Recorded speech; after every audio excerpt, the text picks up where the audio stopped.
puro pa mga busy ang tao. Katulad ko, busy rin ako. Tagal mo na ako na sa dami.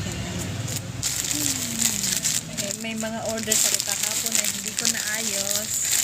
Kasi alanganin ng mga nagdatingan. Kaya yan guys. Sariling business. Walang amo kundi ako ang amo. Kaya lang kailangan magtrabaho tayo.